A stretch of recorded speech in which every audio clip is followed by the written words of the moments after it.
This is the inaugural episode of Funk Podcast, the worst titled podcast on the internet. I'm Comfort Jones. I'm an amateur game designer and developer currently working on a very extensive Half-Life 2 mod. And with me is Sean Noonan. Hi, yeah, I'm I guess an indie developer at this point. Used to be AAA, now indie. Working on a bunch of stuff. Some I can talk about, some I can't.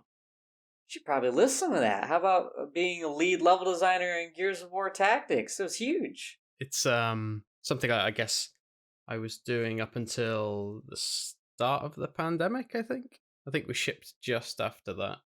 But yeah, I was a lead level designer on Gears Tactics. I think that was about 2 years ish, maybe three. It's kind of hard to remember. Then I went indie. But before that, I was at Ubisoft Montreal, Cloud Imperium Games. That's on Star Citizen, Ruffian Games, working on the sequel to Crackdown. And before that, Midway. I hope I'm not forgetting anything in there.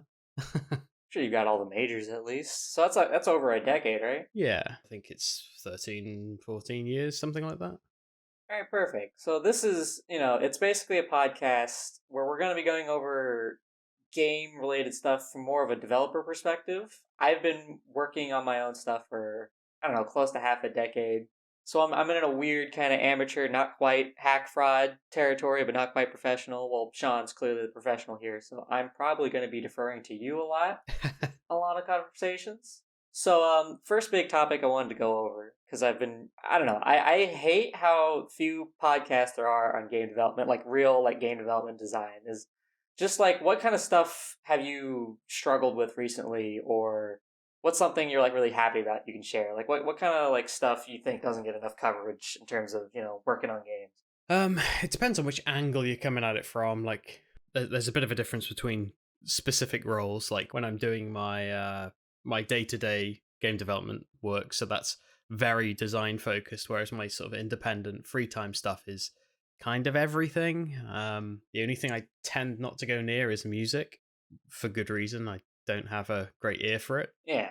But when it comes to actual specifics like design, that's more in my day to day, and I would say one of the eternal struggles is balance for me. Knowing when to balance and when you should just get stuff in and hope you can balance it later. It just feels like there isn't there's not like a clear line in the sand where you should take a certain feature to before you start balancing something.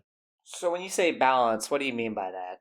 So whether or not, well, several balances, right? There's whether or not it's the balance of fun, the balance of challenge. Mm. I think there's a balance between both of those things. Challenge is probably an easier thing to balance, when you've got everything in place and everything's in a spreadsheet. You can just tweak numbers and you can almost do it through, an equation.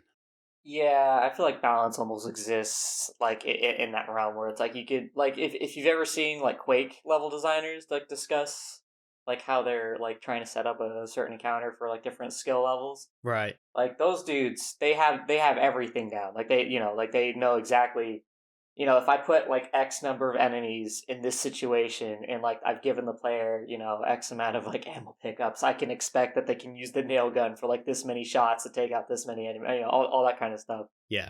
And like I'm kind of jealous of that sometimes, but I feel like you can only really get that raw with it if you're also like not as concerned about the experience side of that. It's like the opposite with like a Half-Life 2 map where I feel like no one really thinks of it like in that regards at all. Going back to like my days when I was, mostly making missions for AAA games, like mostly open world stuff, you'd have a rough idea of the difficulty you'd be trying to aim for. So you'd know what kind of weapons the player would have at that any given time, what sort of abilities they'd have, and you would kind of have to rely on your own player skill, and then whether or not QA felt it was, correct. There was a certain amount of like looking at numbers and stuff, but because that stuff is always fluctuating throughout development, like maybe I've been unlucky, but I would say on almost every game I've worked on, the challenge balance has been completely different from day one to day 700 or however long the project runs on for. Hmm. I think there's no formula, I think, to work things out while you're on the clock, basically, when you're trying to get something done.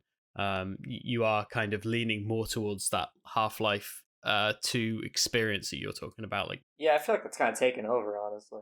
yeah, that's kind of how things are. But then I think the Quake method sort of requires that additional layer of analysis that game's had since its release. Yeah. I might be wrong on that, but I don't think that level of fine detail was a part of the initial design. Oh, I'm sure. Yeah, yeah. I'd be surprised if it was.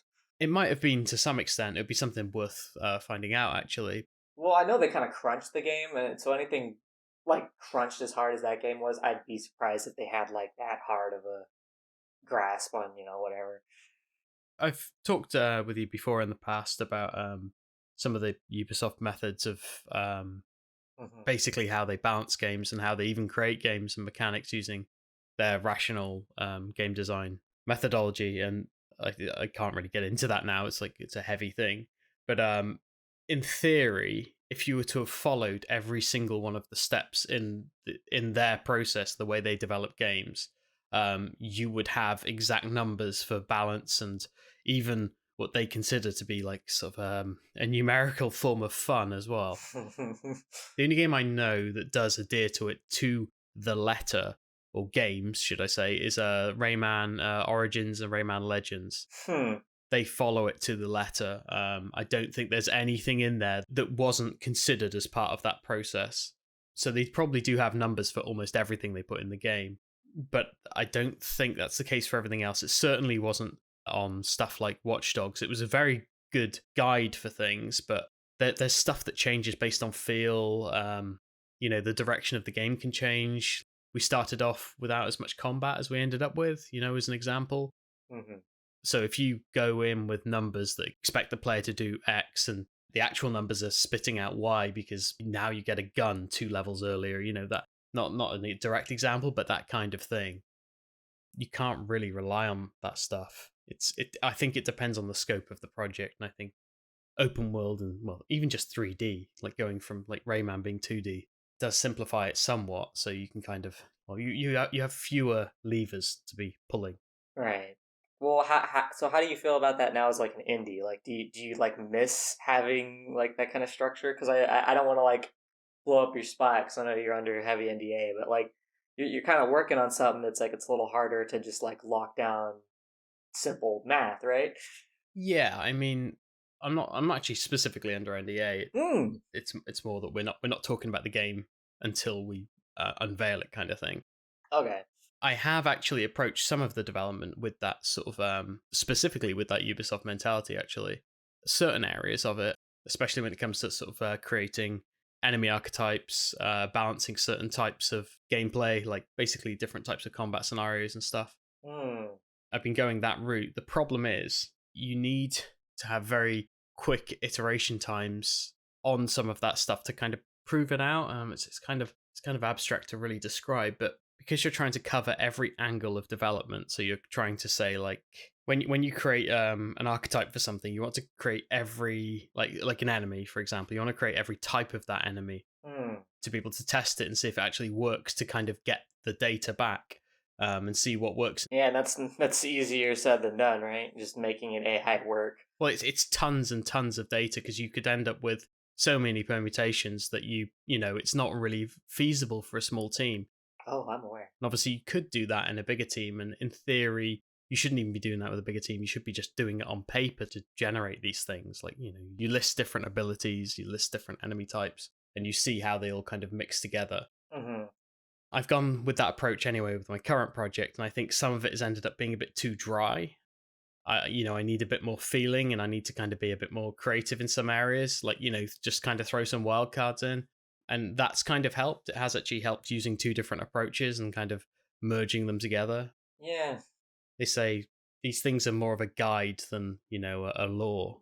Sure. I mean, especially thinking for like AI, the big, the big issue with like iterating on something like that is I feel like the more complex of like a AI system you're going for, the longer it's going to take before it's really actually doing what you were intending it to do to begin with, Yeah. which is what makes it such a nightmare to work around. Really, I have a lot of experience working directly on my own AI for my mod in Human, and just getting like some soldier dudes just kind of like being where players would expect them to be and not making like really obviously stupid decisions has been like such a nightmare. I'm so curious how that feels for like a team working on like a more like layered, something like Halo or something, where there's like a lot of enemy types and they have to work on like a large scale. I feel like they probably make a lot of concessions for just like level design, where like you basically just kind of have the level designer dictate how they work. But like that's never where my brain goes. I always want them to be as like self sufficient as possible. I always think to the like the replicas in f.e.a.r, where like you feel like if you just put them in a space with cover, they're just gonna like move around and do things that they're supposed to do.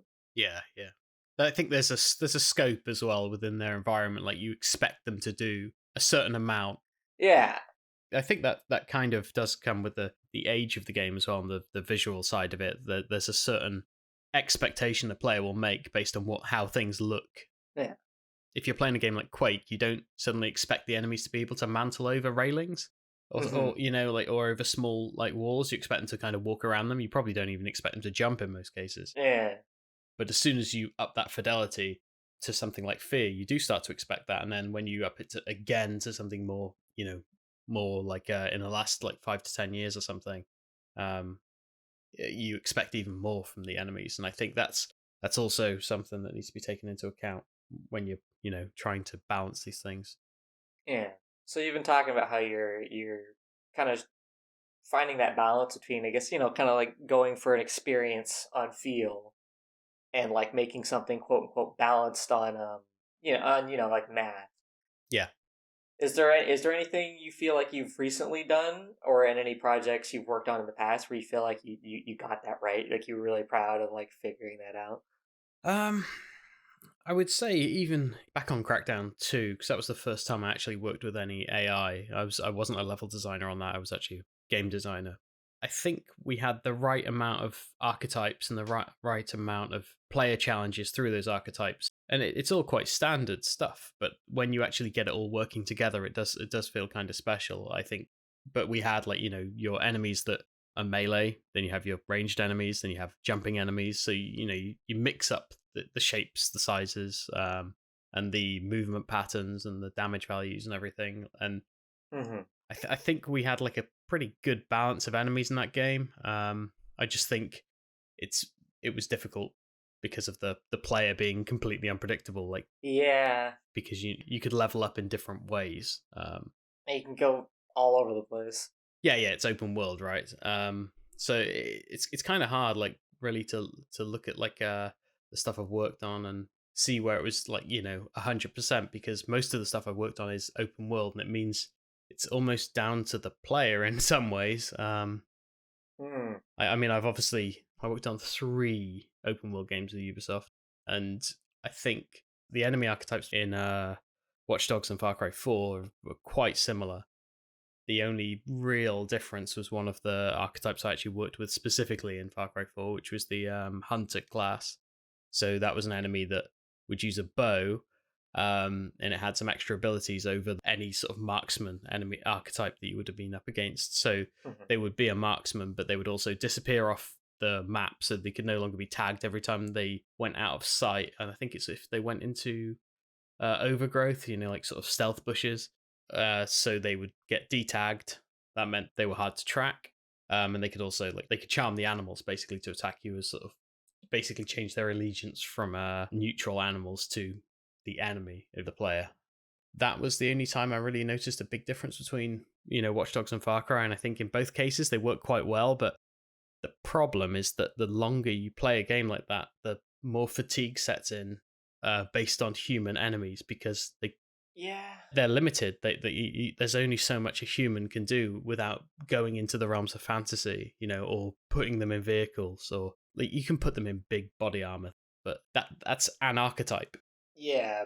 I think the other issues, these games are usually they're more player weighted, and that Yeah, I feel like the more you weight like a player experience, most of the time you're often going to end up with a flatter game for people who aren't trying to like find the fun. yeah, I feel like that's kind of what goes on with certain genres, open world games to an extent, immersive sims, where it's like an immersive sims you have so many things that could happen. But like, if the player has a powerful option that works, they're just going to keep doing that powerful option, and it's harder to stop them in a game where it's like you're giving them so much more freedom to get whatever resources, do whatever they want to do in the level, compared to something like a more classic like shooter experience or something.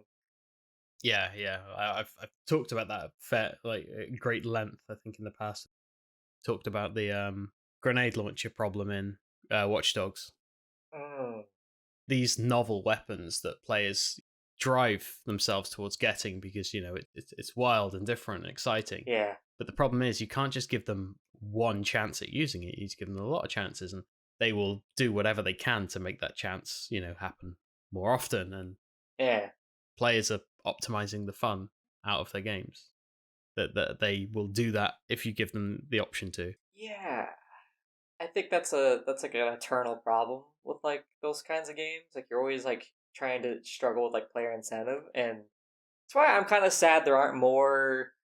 I don't know. I hate the word like retro or old school, but I feel like there's a class of shooter that's like basically dead. The difference between something like Half Life and Half Life Two, where like Yeah, the former I feel is a lot more grounded in terms of like what it expects the player to be able to do, and is more designed around like your limitations. yeah, Like it's giving you a lot less health at a time. It's sometimes giving you different novel ammo types, expecting you to possibly spend them in the next few couple of situations, but like it doesn't demand you to.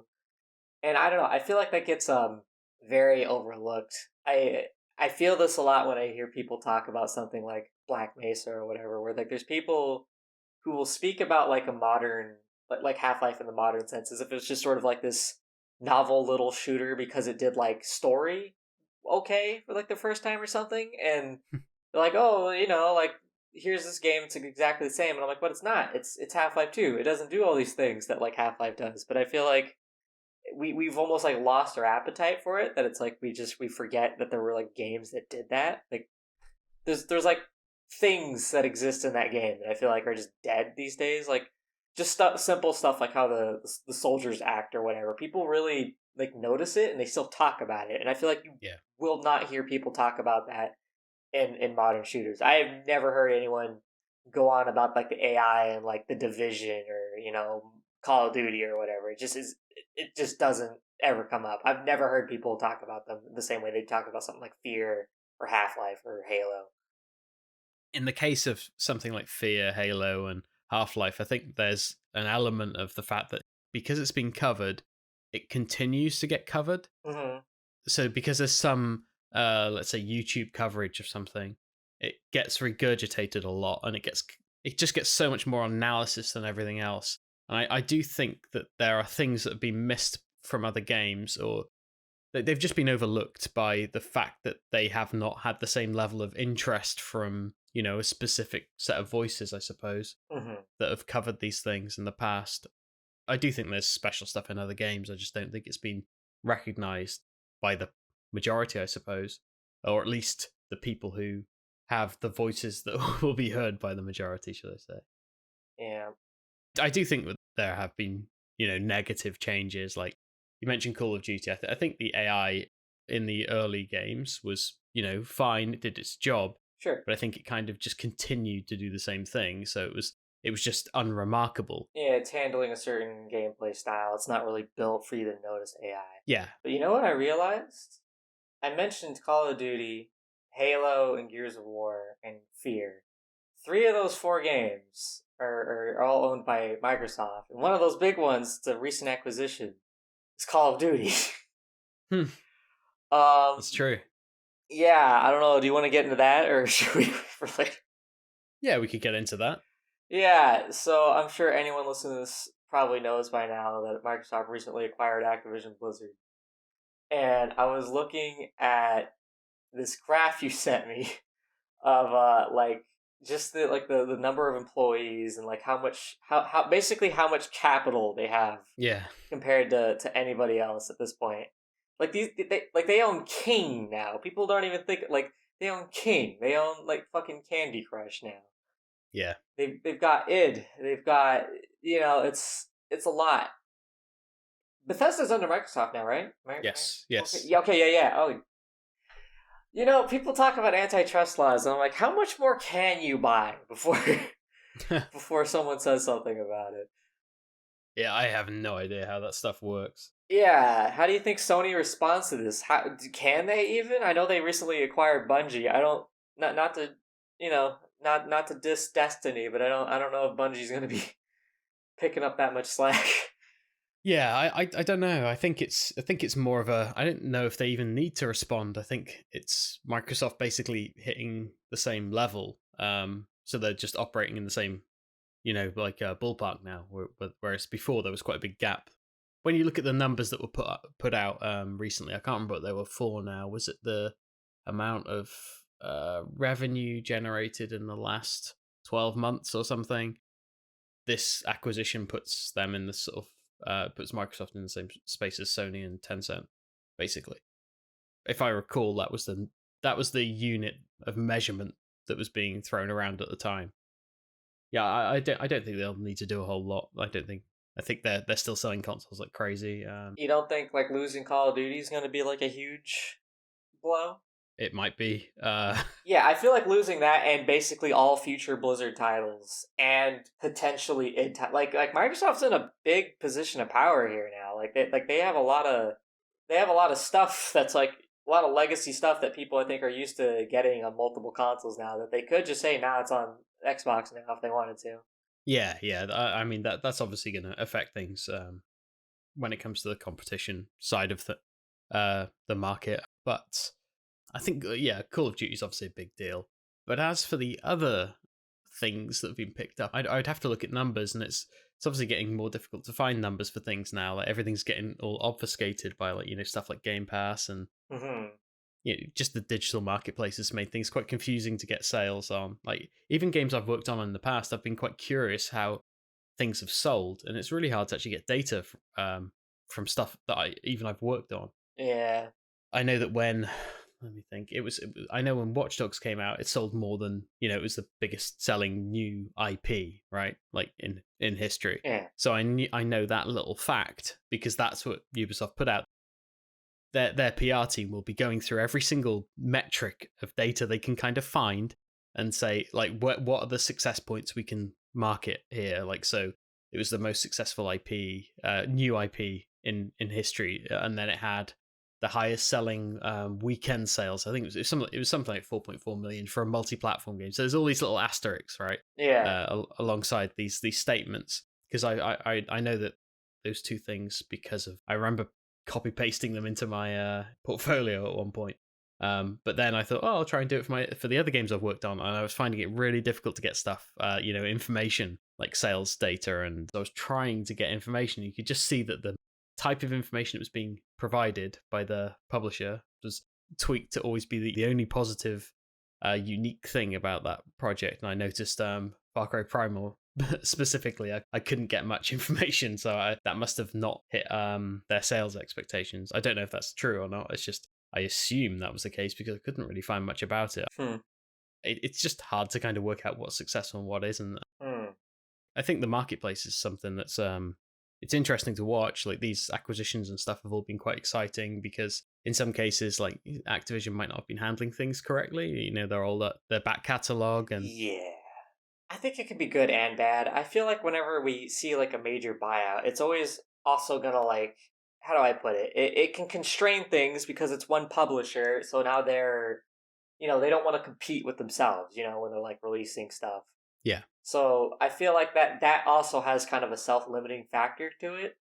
And so like it makes it hard for me to get like optimistic. Like, oh yeah, now we're gonna see even more. I'm like, I don't know. I feel like we could see less. I feel like I also would caution anyone against believing them. If you hear anything about like, oh, don't worry, like we're still committed to Call of Duty being like a multi-platform thing, I'm like, yeah, until shareholders start like asking what's the deal with profits, and then you go, oh, hey, check this out. yeah. Where's the return? So I would not be surprised if like within a generation, like Sony doesn't get Call of Duty, Sony doesn't get to have, the next like Bethesda shooter or whatever. And I guess my only positive hope there is that maybe they start looking back to some of their old franchises that I feel like have gone kind of underlooked and never really got a chance on like modern hardware, like stuff like Killzone or Resistance. I've always wanted to play like Resistance 3 on a computer. Yeah. I think it's such a damn shame you can't play that game at like a proper resolution at high frame rate. That's never been an option. Yeah, I don't even think emulation's a good possibility there either. No, not at all. Yeah, like there's so many problems with that, and I don't know. I don't know if they really have any real interest in the first person realm. They don't know how to market it.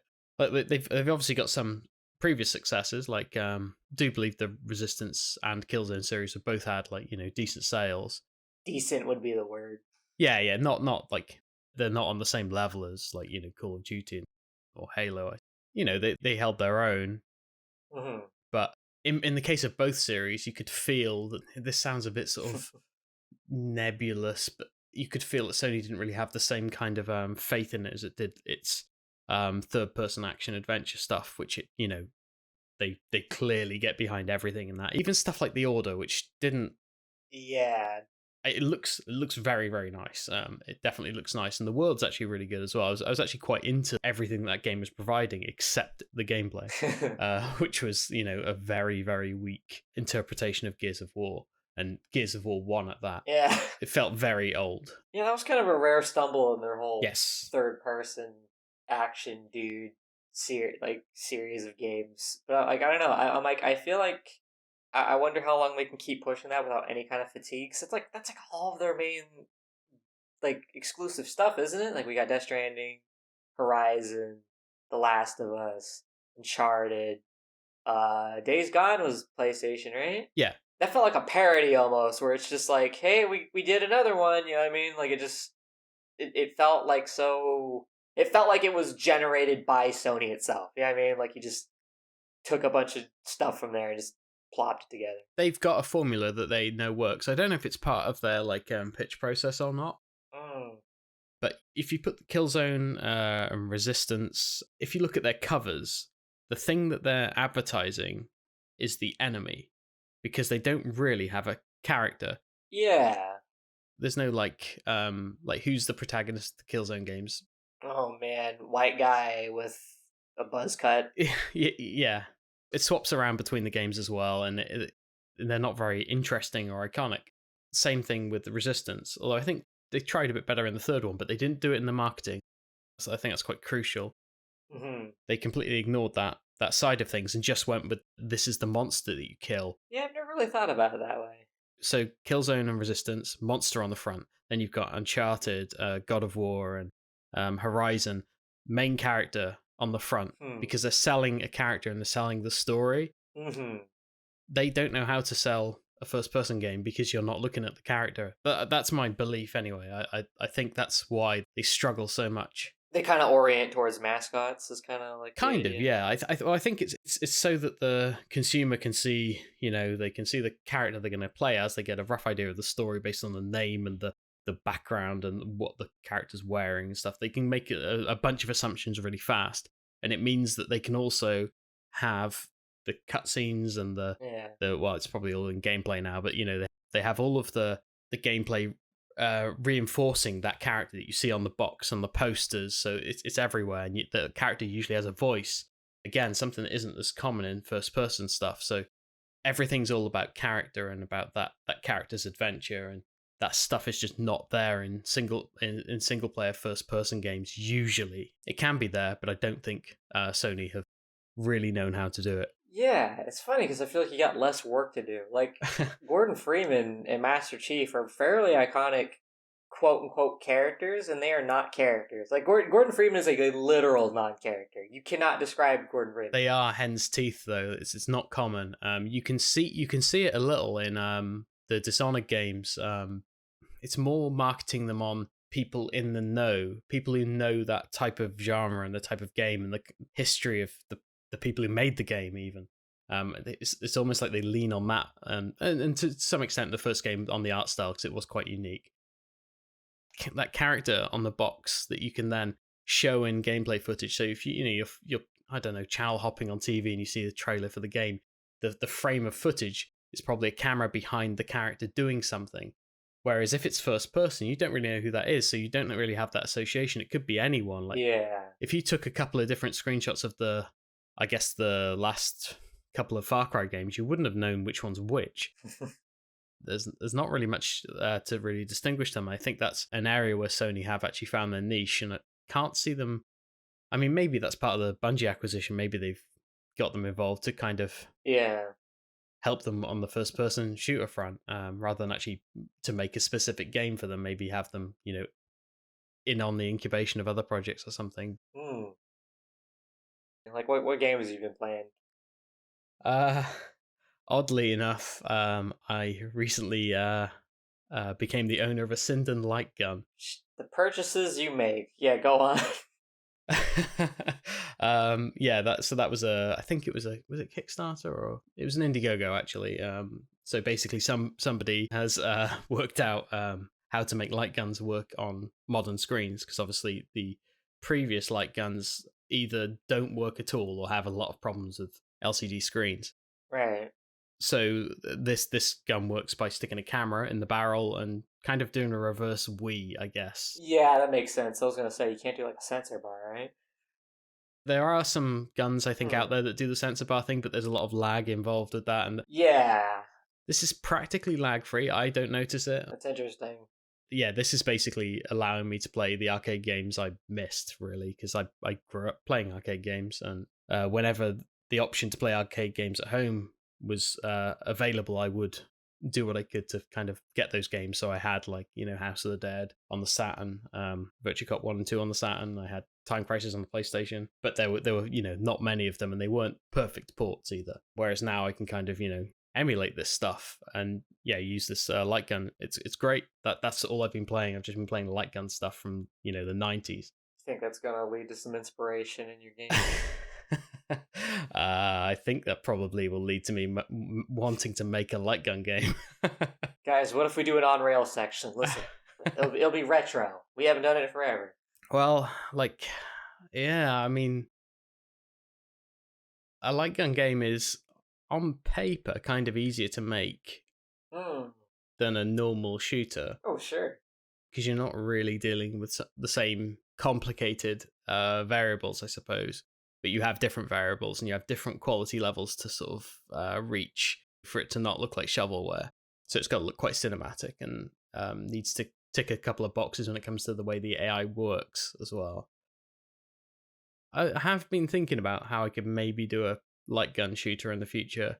Of course, to justify that, you kind of need to make sure that there's another way to play it, because Yeah. I can't remember how many people own this specific model of gun, but it's not many. Yeah. And the waiting time, I think I ordered this 9 months ago. Oh Lord. Yeah, I don't think I'll be making that purchase anytime soon. Yeah. I think it was about 9 months ago. Obviously, there are some problems. Like, we had Brexit and we had the COVID-19 pandemic. So that, Just little hiccups. yeah, those two things changed a lot of stuff with manufacturing in the UK, because this is UK manufactured. But yeah, I've been playing Virtua Cop, Time Crisis. In fact, I actually just bought a USB pedal off Amazon, so that I can have that extra authentic Time Crisis experience, and it works fairly well. So yeah, that's what I've been playing, like just old arcade games, and loving it. Yeah. One thing those games can really do is they don't ever have to worry about the enemies being on screen. That's just kind of like a given. Mm-hmm. And like that's my nightmare working on my own AI is like, when do you get the enemy like in the player's view and why is not a simple ask. And The age-old question of AI is, yeah, where do they stand yeah, and why? yeah. And I've actually been playing. It feels like a joke to me or something because I'm always referencing them in like any article I make on my work. But I've been recently. I recently played through most of Half Life and Fear, and I feel like those two games really like they tackle that question really well with a combination of how the enemies orient around you and the balance of the gameplay. Like going back to that word balance, I feel like Yeah. in those games you are less inclined to want to like be out in the open, just like shooting at a guy who's shooting at you. Yeah. So you kind of like relish those like moments of downtime more. You kind of like go for like cover, and you often are seeking like alternate routes, and I think it gives the enemies more opportunities to do something that looks like they're doing something smart. The replicas are a big one for me, where it's like I feel like half of what makes AI feel good in a game is not just like what they're doing, like what they want to do, but like how they do it, and their way to just like the way they mantle all over the place, the way they can the way they orient mostly around I think where they last saw you rather than like knowing where you are. It creates the illusion of something a lot smarter than it is just because they're going from cover to cover. And I feel like on the flip side, that gets noticed less in modern games where the AI has to be smarter. Like it just has to be true. Like your average Ubisoft guy with an AK-47 must be more capable than a f.e.a.r replica. It has to. Yeah, so that's kind of what I was getting at earlier when I mentioned the fact that Yeah, because some games have had a lot more attention and they've been covered more, a lot of stuff gets overlooked. And yeah, I could be wrong, but I am nearly certain that you could put two of the what do we call them? Let's just say thugs. The thugs in Watch Dogs. You dump them in a car park sort of area. They yeah. would probably act in a very similar way to the dropping two replicas into that same car park area. Yeah, I think the difference just comes in the player side. Like in one game, you're probably observing them more. Like in Call of Duty, you're more out in the open, or in Watch Dogs, it's third person, so you can literally see what they're doing. Yeah, you'll be in cover all the time. And then it becomes rote. It becomes like you get used to it, and it's not that interesting. I think perspective is quite a big thing because yeah, like in third person cover shooters or third person games with cover, you're obviously always able to see the enemies, right? Yeah. If Which means you're not really able to, as a designer, I suppose, hide any mistakes that the enemies are going to be doing. They're showcased all the time. So Yep. that point, you start spending more time on animation, and the more time you spend on animation, the more animation heavy your enemies are, the less reactive they are. Yeah. A lot of the times, because you don't have coverage for all types of animation. I know that's been addressed in more recent games, but back then that was certainly the case. I'm sure that informed a lot of like how Halo works, where it's like the enemies are on screen so much they have to be more expressive. Yes, yeah, totally. Like they're huge as well, Yeah. and that'll be part of it. Like there's a lot of variety in the scale of things. Like your weapon on screen's quite big, the enemies you're fighting are quite big, but the spaces are quite vast. I mean, obviously outside of the first level of Halo, but the second Hmm. level and Silent Cartographer, and they have big spaces, with a couple Yep. of props here and there. So you're fighting over like either great distances or small distances in a large space. I don't know. I'm extra cynical in general. I just want more Half Life. I want Half Life. I don't want Half Life 2. I guess Half Life Alex is alright. I think it's really sad. This is like a kind of shooter that's just like dead, and like every single time I replay it, there's something new I appreciated about it, like in a different way. Yeah. And it just I don't know. I'm like what I was getting at earlier with like enemies forcing you to cover. I don't know. I don't want to like say I don't know. I don't want to like ascribe too much genius to any one designer or whatever, but it feels like that was very intentional when you see something like the Vortigaunt being like a pretty early game enemy who's like constantly forcing you into cover, and that's an enemy that also moves around a lot. And I feel like they were making that attempt to like make enemies seem smarter, and they probably got some understanding that like, well, if the player isn't seeing what they're doing, that gives them a better chance to like surprise the player. Yeah. And I feel like I've not played a modern game in probably a decade where I was like surprised. Like where like something did something where I was like, oh, I wasn't expecting that. That was a novel interaction between me and the AI and the world. I've definitely had it in open world content within open world games. Like when you're playing, it's very rare that it happens in a campaign mission in these types of games. Like, Yeah, no. because having worked on those, I know why. It's because we have to railroad things. And anytime we don't, it can be seen as too much of a dip in quality. I don't know if that's still the case. It's been after having worked on a few Ubisoft games and like open world games for most of my career, I don't really play them anymore. So just the fatigue set in for me. I just the fun side of it started to feel like work, and it's not as relevant to what I'm making these days. So I don't really play them. But at least when I was working on them, that was kind of the case. But yeah, they must have fixed some of that stuff now. I'm assuming the campaigns now have got more. They're probably more dynamic than they once were. I mean, for sure, but still, I feel like, again, it goes back to the whole leaning more on the experience side, where it's like, oh, we've got like a cool moment rather than like, Yeah, here are like interesting tools we're giving you and interesting tools we're giving like the enemies. And I don't know, I feel like this become less and less common. And I would like to see a shift back the other way. And I don't know what will make that shift happen or if it even can happen. I think it's partially down to like what I said before about the fact that most of these games, that at least the games I'm mentioning, because they're similar to the ones I've worked on, is that they've got human enemies with human limitations and in a human world. Yeah, get rid of them. Give me aliens. Gears of War is on such a better track for doing whatever the fuck they Yes, want to do because their enemies are ridiculous. they're making a video game, right? Yeah. They can do what they want with the enemies. They can come up with, like, I was talking about that sort of spreadsheet way of Hmm. building a game. They can kind of do that like legitimately. They can kind of come up with wild different outcomes from all their different Oh variables, yeah, for and sure. then create a form that matches it. Sometimes that can be kind of one of the more difficult things when you're doing enemy design. Like, you come up with these cool functional Hmm. traits an enemy will have, so you know what it could do, but you don't really have a way to apply a good form to it that fits your world or the limitations of, in this case, real life.